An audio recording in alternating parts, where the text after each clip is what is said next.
¿Cómo le va, amigos de Terraza Multimedios? Hoy, miércoles 22 de diciembre, día medio nubladón en la zona centro del estado de Veracruz, y me da muchísimo gusto recibir a toda una institución en el periodismo, en los medios de comunicación. Vero Carvajal, ¿cómo estás? ¿Qué tal, Vero? Fernando? Muy buenos días. Gusto en Bien. saludarte.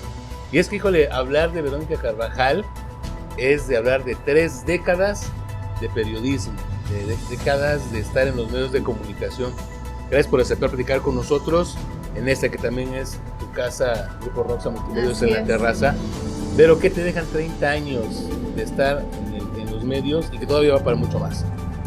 Pues gracias, Fernando, de inicio por esta invitación. Como tú dices, bueno, también yo soy parte de esta casa que es Roxa, yo así la siento, ya algún tiempo con ustedes colaborando.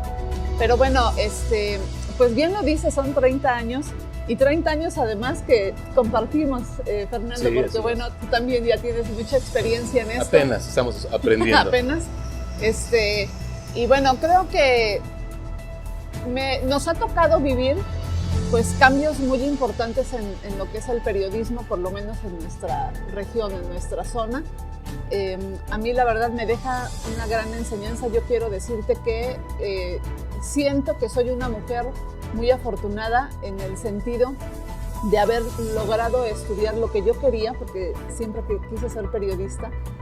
Y lo otro es además el haber podido desarrollarme y lograrme como periodista, porque tú sabes que en México, pues de inicio no todos logran una carrera. Claro. Y muchos de quienes la logran no siempre pues están desempeñándose en esa, están dedicados a otra cosa menos a en lo que querían hacer. Yo en ese sentido la verdad me siento muy afortunada porque bueno, pues toda mi vida he estado en la comunicación, ¿no? En los medios. Entonces, bueno, y me ha tocado pues ver, como hace un momento comentábamos, pues todo este cambio que ha venido sucediendo en los medios de comunicación. Nos tocó vivir una situación, momentos que a mí me parecen de oro en los medios, y después nos ha tocado ver pues todos estos cambios que se han dado, creo principalmente después de Internet, ¿no? Los medios actualmente viven una situación, por lo menos aquí en la zona, yo lo veo, una situación como de crisis, como de... Complicada, ¿no? Muy complicada, muy difícil. Sí, no todos, pero pues bueno, porque de alguna forma hay algunos que se sostienen, que tratan de ir pues evolucionando con todo esto que nos está sucediendo, y pues aquí siguen, ¿no? Pero hay muchos otros que pues han entrado en una situación muy complicada.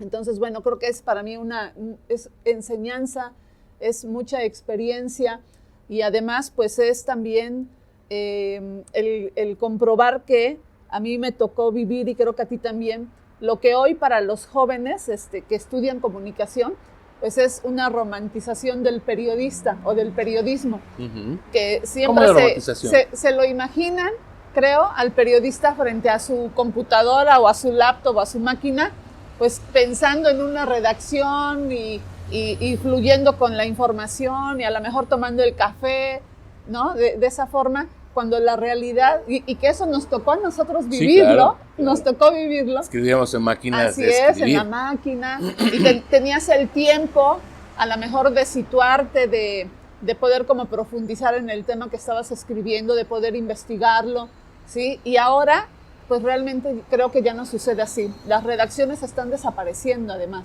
Ya desaparecieron prácticamente. Ya no es como antes, que llegabas a una redacción donde te encontrabas con los demás reporteros, con los editores, con tu director, tu subdirector, todos ellos. Y además, bueno, de escribir, pues había ahí un ambiente pues propicio realmente para el periodismo, claro, ¿no? Como tal. En la actualidad, pues ya no sucede así, Fernando, ya todo es muy vertiginosa ahora la información. Entonces yo por eso decía, nosotros nos tocó vivir lo que hoy los jóvenes romantizan en el periodismo. Nosotros sí lo vivimos, y ellos creo que difícilmente, ¿no? Ya las redacciones no existen como eran antes. Ahora, bueno, pues han cambiado de lugar, se han tenido que adaptar. Nosotros mismos lo hemos vivido también ya, esa adaptación. Escribes hasta desde el teléfono. Así es, sí, ahora todo está en el móvil.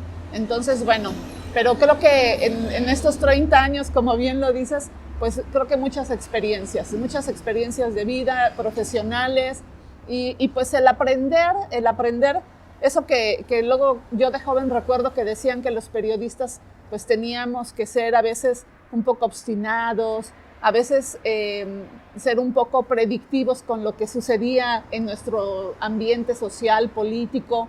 Y yo decía, bueno, pues a veces suena raro eso, pero ahora, después del tiempo, creo que así es. O sea, creo que llegamos a una etapa ya de experiencia, por supuesto, en que verdaderamente te das cuenta de que el periodismo, pues sí es mucho más, ¿no? Que el solo salir de la universidad y pensar que vas a poder cambiar el mundo. O sea, es muchísimo más que todo eso. Pero a lo largo de esos 30 años, ¿hay algún hecho noticioso que hayas descubierto que te haya marcado? Que te ha hecho reflexionar, porque al final del día, pues también eres ama de casa, eres esposa, eres amiga, eres madre, y el entorno social que vivimos los que somos reporteros, pues lo compartimos con todo mundo, ¿no? Sí. Pero llega un momento en el cual estamos un poquito separados, ¿no? Como hay un hecho que te haya marcado mucho a ti. Sí, fíjate que yo creo que sí. Yo creo que son dos cosas las que luego más me hacen reflexionar y que emotivamente, ¿no? Pegan más. Bueno, una que me marcó mucho fue el haber cubierto parte del accidente que hubo aquí en las Cumbres de un autobús en Maltrata que se fue en este espacio, ¿no? Donde tenía que entrar a una rampa y pues no logra entrar en la rampa, se va. Y bueno, a mí me tocó estar ahí en Maltrata, en el auditorio donde llevaron todos los cuerpos. Estabas en El Mundo. Estaba yo trabajando en El Mundo de Orizaba. Esa ocasión, nuestra directora, la licenciada Orizela Castro, pues dispuso a todo el equipo a ponerse a trabajar, ¿no? Entonces era una redacción realmente ardiendo, porque todos estábamos trabajando, no había como que descanso en ese momento. Se llamó a aquellos que estaban descansando o que en ese momento no les tocaba entrar. Se tenía que hacer muchísimo trabajo. Entonces, bueno, pues se hizo la dispersión de fuentes, de a ti te toca esto. A mí me tocó estar esa ocasión en el auditorio y ver todos los cuerpos regados ahí en el auditorio. Y además, pues ver a los médicos legistas que en ese momento además estaban ahí, pues revisando los cuerpos, trabajando. Y acuérdate que además había niños. Sí. Y yo en aquella época, pues mis hijos eran pequeños. Entonces me tocó ver, por ejemplo, a un niño en una situación de su cuerpo, pues terrible, ¿no? Cómo había quedado destrozado por ese accidente. Entonces son cosas que sí te pegan, ¿no? Como periodista, pero que bien lo dices, o sea, tienes que separar porque tú estás trabajando, no te puedes poner a llorar en ese momento, aunque quisieras hacerlo. Entonces, bueno, pues creo que esa parte. Sí, la verdad es que cuando vi a un niño, sí, o sea, estaba ahí en una situación muy, muy mal y te digo, pues yo tenía un hijo, entonces, quieras o no, ese tipo de cosas sí las sientes, porque digo, eres periodista y eres humano, no somos máquinas finalmente, ¿sí? Pero bueno, pues estás en tu trabajo y eres profesional, siempre trata uno de ser muy profesional y pues bueno, a lo que vas, ¿no? Tratando de ser fuerte y tratando de sacar el trabajo adelante. Creo que ese me marcó. Y luego otra cosa que también y que hasta la fecha, debo de decirte, me cuesta mucho trabajo a veces enfrentar cuando son las madres que han perdido a sus hijos y que los están buscando. Y que bueno, pues siempre que las escucho, la verdad, y cuando se ponen a hablar, ¿no? de esas búsquedas, de cómo están ellas cavando en las fosas, de todo el trabajo que han hecho, de cómo las han olvidado las autoridades, la propia sociedad, nosotros como sociedad también a veces pues no les hacemos mucho caso. Y bueno, me han tocado momentos en que han presentado tantas cosas, porque tú lo sabes que ellas siempre están buscando la manera de hacerse escuchar. Y bueno, me ha tocado verlas en varias ocasiones y la verdad es que sí, cuando las escucho, sí se me hace un nudo en la garganta, debo de decirte. O sea, no es cualquier cosa y además creo que también es porque soy madre, porque soy mujer como ellas, ¿no? Entonces, bueno, y eso creo que no lo he comentado mucho, pero bueno, ahora te lo digo a ti. Oye, es que el estar en el medio de comunicación es estar de los dos lados, ¿no? Somos juez y parte muchas veces, ¿no? Sí. ¿Qué es lo que más te ha enojado de algún hecho que hayas cubierto, que te haya molestado, que hayas dicho por qué sucede esto cuando hay otras cosas que pueden ser mejores? Bueno, ahí sí no creo que no recuerdo algún hecho muy específico, pero creo que hay situaciones que me han tocado en las que la propia vida pone a las personas en situaciones muy difíciles. y a veces ya ni siquiera, o no sé si realmente dependa de los demás. Fíjate que, por ejemplo, me ha tocado ver pues niños que están enfermos, por ejemplo, cuando vemos a los niños con cáncer, ¿no? Y a veces eso no solamente te acongoja, te hace sentir mal, sino que también te enoja. Bueno, yo a veces me siento enojada porque más bien te hace reflexionar el por qué unas personas viven ciertas situaciones y otras personas viven situaciones mejores. Entonces, bueno, pero eso es una cuestión de vida, finalmente no está en nuestras manos tampoco, ¿no? Pero creo que sí me hace reflexionar mucho en eso. Me ha tocado ver también, por ejemplo, hace años, no sé si te acordarás de las familias en Nogales que tienen este problema de la piel. Alguna ocasión me tocó ir a verlos al campanario, ahí en sus casas muy humildes, y hablar con ellos y estar con ellos un rato y darte cuenta, bueno, pues cómo son, cómo se desenvuelven, y te platican, ¿no? De lo que les ha tocado ir y venir autoridades que de repente pues se acuerdan de ellos y les ayudan y de repente se olvidan de ellos y los abandonan. Pero te digo, son situaciones que finalmente la vida va poniendo a las personas ahí, ¿no? Yo te decía al principio, yo me siento muy afortunada como mujer, como profesional, porque pues bueno, tengo esa dicha y esa fortuna de haber estado a lo mejor en un momento y en una situación en que me tocó tener todo esto. Pero no todas las personas están en esas mismas condiciones y creo que ahí es donde uno se da cuenta de que en nuestra sociedad y en la vida, pues a veces hay esa falta de oportunidades. Claro, pero también ha habido alegrías, ¿no? Ah, por supuesto, sí, Son y yo las creo más. que esas son más, ¿no? Sí. O sea, así como hay cosas que nos entristecen o que nos marcan, como tú dices, pero creo que las alegrías son más. O sea, de hecho, creo que en esta línea ya de mi vida he logrado a lo mejor, pues sí, que siempre he tratado, Fernando, de hacer un trabajo del que mi familia, mis hijos sobre todo, pues se sientan orgullosos, ¿sí? De ser un ejemplo para ellos, de que se pueden hacer las cosas, de que puedes hacer lo que tú quieres y de hacerlo además con gusto, con pasión, porque pues lo he hecho siempre de esa forma. Y bueno, me parece que pues sí hay personas que tal vez no lo han logrado así, pero pues en lo personal sí. Y bueno, pues así es como he ido tratando de caminar, ¿no? En los medios. Tú sabes que he estado además en diferentes medios y eso me ha permitido de alguna manera pues como estar en conexión con las personas. Y creo que eso es algo muy padre del periodismo, de la comunicación. El hecho de que nosotros podamos estar en contacto con la gente y de poder verdaderamente pues situarnos como en donde ellos están. El poder tal vez tener el sentir de esas personas, porque bueno, en lo personal pues el tipo de periodismo que me ha tocado hacer, que ha sido pues de información general principalmente, ¿sí? En algún momento de mi vida estuve haciendo reportajes y todo eso te pone en mucha conexión con la gente y creo que eso es algo muy bueno porque verdaderamente pues sí te deja conocer qué es lo que está sucediendo en la sociedad, palparlo verdaderamente y entonces, bueno, pues de esa forma tú sentirlo al momento en que te toca escribir, ¿sí? Cuando a mí me tocaba escribir notas, cuando las sigo haciendo, ¿no? Bueno, pues es diferente el que tú lo miraras desde fuera que salir a verlo. Y ahí, bueno, creo que entra un poco lo que hemos aprendido mucho de otros periodistas que han sido a lo mejor maestros, ¿no? El decir, bueno, pues hay que ir afuera, a la calle, a sentir, a oler, a escuchar, a realmente palpar lo que sucede para después llegar a la redacción o a tu oficina o a tu casa y ponerte a escribir. Entonces, bueno, creo que todo eso nos ha tocado, ¿no? Ahora, pero las tecnologías, las nuevas tecnologías han facilitado, entre comillas, el trabajo del comunicador, pero también han permitido que, y lo digo con todo el respeto del mundo, que ahora muchas personas se digan reporteros por el hecho de que tienen un teléfono que trae video, trae cámara de fotografía, desde ahí escribes y muchos de ellos escriben en el anonimato. Ahí yo creo que una perversión hacia el periodismo. Sí, desgraciadamente creo que las tecnologías, si bien nos ayudan en muchas cosas, porque eso es real, también han abierto como un camino a personas no profesionales, a personas que tratan de sacar provecho además, ¿no? De todo esto. Y que bueno, pues desgraciadamente a veces no hay ni forma de controlarlo, ¿no?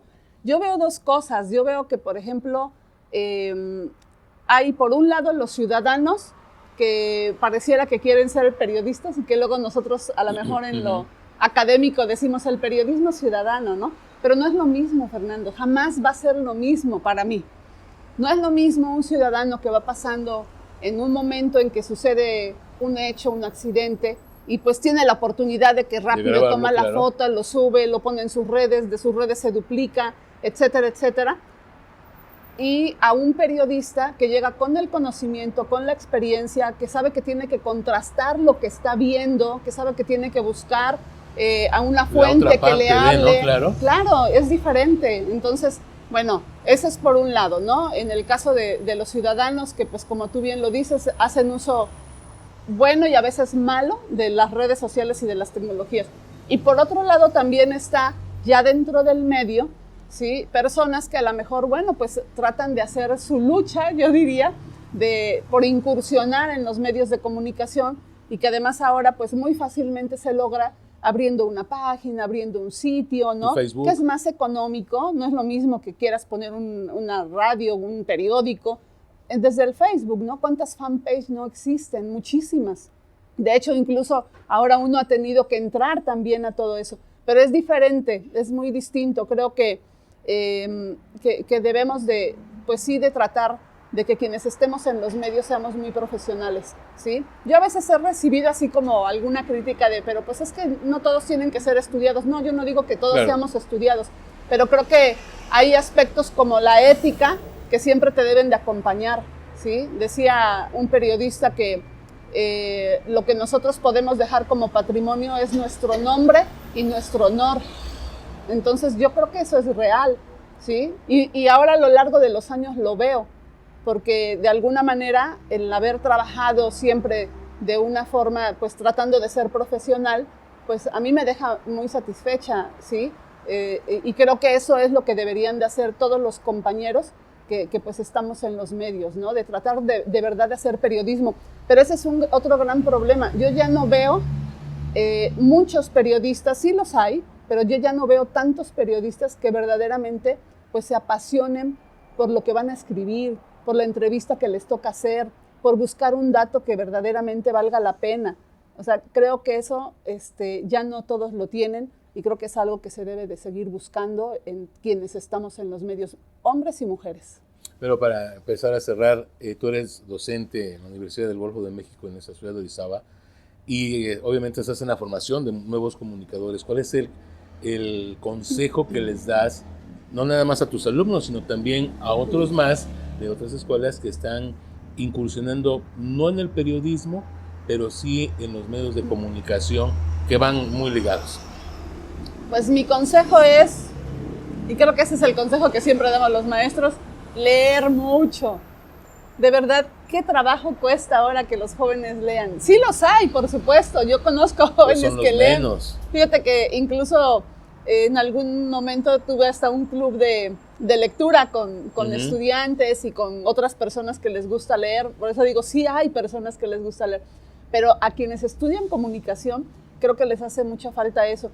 Nunca dejamos de aprender en el periodismo, Fernando. Yo ahora lo veo. Fíjate que apenas acabo de encontrarme, por ejemplo, con un libro que yo no conocía, que tiene términos que difícilmente los encuentras en el diccionario común, porque son términos que describen situaciones o algún momento como emotivo.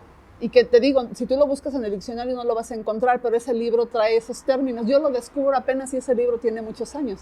Entonces, ¿cómo se llama? A mí me parece, se llama, ahorita te doy el nombre, está en inglés, de hecho ni siquiera está en español, entonces los conceptos que yo leí ya son traducciones, todavía no lo tenemos en español el libro, pero está muy interesante. Entonces, leer mucho y leer de todo, leer de periodismo, enfocarse sobre todo a lo que les gusta hacer. Yo siempre les digo a los muchachos que aprendan de todo, pero que se enfoquen en eso que sienten que ellos son más hábiles, porque hay algunos de ellos que, por ejemplo, yo los veo que son muy buenos para la edición, para todo ese trabajo de producción. Pues enfóquense, aprendan todo lo que tienen que aprender, sigan aprendiendo lo demás, pero enfóquense, sean los mejores en eso, ¿no? A quienes les gusta a lo mejor pues el tema de la locución, de desarrollar su voz, eso es muy bueno, sobre todo ahora que vivimos en estos medios digitales y audiovisuales en donde se requieren voces, todo esto, ¿no? Porque eso también les puede permitir vivir en algún momento y pues siempre tener la mente abierta. Les digo, siempre abran todos los sentidos. Ahora vean el mundo de diferente forma. Ahora escuchen todo lo que pueden a su alrededor, vean todo con mayor profundidad. Yo creo que esas son las recomendaciones que les doy a quienes están estudiando comunicación, tanto, y se los he dicho a algunos de mis estudiantes, como a todo aquel que esté estudiando comunicación, ¿no? O sea, que verdaderamente se enfoquen y que vayan por lo que les gusta. Perfecto, Vero. Mi querido Robert, queremos hacerte entrega de un pequeño presente. Ah. Lo tomamos de tu muro de Facebook. Oh, muchas gracias. Muchas gracias. Robert, maestro Roberto, muchas gracias. Lo tomamos de tu muro de Facebook. Y ahí está. Me encanta, muchas gracias. Me gusta, para me que gusta. Lo tengas ahí muchas gracias. Donde tú creas lo sí, más sí, lo voy a poner ahí en algún lugar especial seguramente. Perfecto. Vero, creo que me retrató gracias. muy bien. ¿Verdad que sí? Vero, claro. Muchas gracias. No, gracias a ti por la invitación. Y yo creo que después, Fernando, alguien te tiene que entrevistar a ti aquí en la terraza. Estoy aprendiendo. Seguimos aprendiendo. Lo que te acabo de decir, siempre seguimos aprendiendo. Así es. Gracias, Vero. Gracias. Y gracias a nuestros amigos de la terraza, tu terraza multimedia. Recuerde que esta entrevista completita en cuestión de un par de horas estará en nuestro canal de YouTube. También lo pueden encontrar a través de Facebook, Noticiero en Punto, Romántica 101.13.m. y Picosa XHOV. Que tenga excelente día.